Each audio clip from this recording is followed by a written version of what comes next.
Hello students, तो ये कोई एक इक्वेशन है। इस इक्वेशन को संतुलित कैसे करते हैं, बैलेंस कैसे करते हैं। इस बैलेंस करने का हमने हिट एंड ट्रायल मेथड तो पढ़ा ही होगा, जिसमें हम ऐसे करते हैं कि यहाँ पर एफ कितने हैं, फेरस कितने हैं, एक, यहाँ पर फेरस कितने हैं, दो। तो यहाँ पर एक की कमी है तो इसके आगे हम दो लगा देते हैं। उसके बाद यहाँ पर हम देखते हैं हाइड्रोजन कितने हैं, दो। यहाँ भी हाइड्रोजन कितने हैं, दो, तो नो चेंज। उसके बाद हम देखते हैं यहाँ पर ऑक्सीजन कितना है, एक, लेकिन यहाँ पर ऑक्सीजन कितने हैं, तीन है। तो यहाँ पर इसको तीन बनाने के लिए इसके आगे क्या लगा दूंगा, तीन। लेकिन जैसे ही मैंने तीन लगाया तो हाइड्रोजन कितने हो गए, छह। तो इसको छह बनाने के लिए यहाँ पर कितना लगा दूंगा, तीन। ये तो थी हिट एंड ट्रायल मेथड। इसमें आपको थोड़ा बहुत दिमाग लगाना पड़ता है कि कहाँ से कौन सा कोफिशिएंट कहाँ से लेना है, कौन सा कोफिशिएंट को कहाँ से सोचना है, हाइड्रोजन कितने हैं, फेरस कितने हैं, ऑक्सीजन कितने हैं, इतना सब दिमाग लगाना पड़ता है।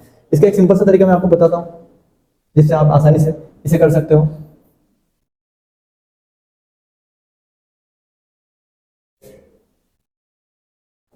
यहाँ पर देखिएगा, जितने भी रासायनिक समीकरण हैं उनके आगे एक कोफिशिएंट लगा दीजिए, ए, बी, सी एंड डी। अब यहाँ पर एक इक्वेशन बना लीजिए, यहाँ पर एफ है, एफ कितने हैं यहाँ पर, एक, तो ए मल्टीप्लाइड बाई वन, और यहाँ पर सी के मल्टीप्लाइड में एफ कितने हैं, दो।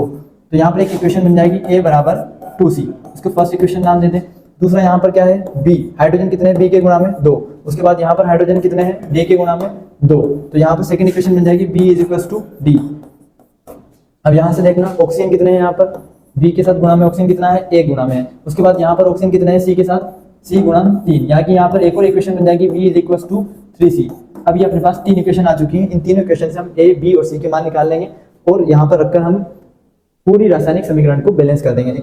जो केमिकल इक्वेशन है उसको बैलेंस कर देंगे। अब यहाँ पर देखिए, अगर मैं ए बराबर 1 रखता हूँ, ए बराबर क्या रखता हूँ बच्चों, 1 रखता हूँ। अगर मैं ए बराबर 1 रखता हूँ तो क्या होता है, यहाँ पर सी बराबर क्या आएगा, 1/2 आ जाएगा। सी बराबर क्या आया बच्चों, सी बराबर आया अपने पास 1/2 आ गया यहाँ पर इस इक्वेशन से। तो मैंने ए बराबर 1 रखा तो सी बराबर क्या आया, 1/2। उसके बाद यहाँ पर देखना बी बराबर क्या है, डी है। तो बी बराबर क्या है, यहाँ पर डी है, लेकिन अपने पास सी की वैल्यू है, सी की वैल्यू क्या, हाफ वैल्यू है। तो बी इज इक्वल टू क्या आएगा, 3 मल्टीप्लाइड बाय 1/2। तो बी की वैल्यू क्या आई, 3/2। तो बी की वैल्यू अपने पास आ चुकी है बच्चों, बी बराबर 3/2। बी की वैल्यू कितनी आ चुकी है बच्चों,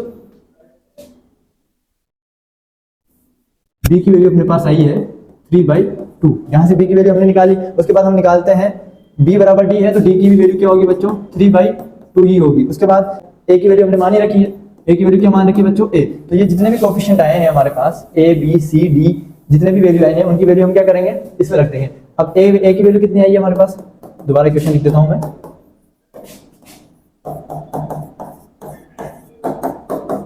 अब यहाँ पर ए की वैल्यू कितनी है अपने पास, 1 है। उसके बाद बी की वैल्यू कितनी है अपने पास, 3/2 है। उसके बाद सी की वैल्यू कितनी है अपने पास, हाफ, और डी की वैल्यू कितनी है अपने पास, 3/2। अब यहाँ पर क्या होगा बच्चों, यहाँ पर सब में नीचे बटे में 2 आ रहा है, तो नीचे क्या करूँ, 2 से गुणा कर दूं। तो 2Fe प्लस 3H2O, यहाँ पर क्या होगा, Fe2O3 प्लस 3H2। बटे में सबके 2 आ रहा था तो मैंने क्या करा, नीचे सबको 2 से गुणा कर दिया। ये हमारी रासायनिक समीकरण संतुलित हो चुकी है। आप चाहो तो ऐसे कर सकते हैं। काफी ज्यादा अगर आप कंफ्यूज हो जाओ तो आप इस तरीके से भी रासायनिक समीकरण को संतुलित कर सकते हैं। Thank you.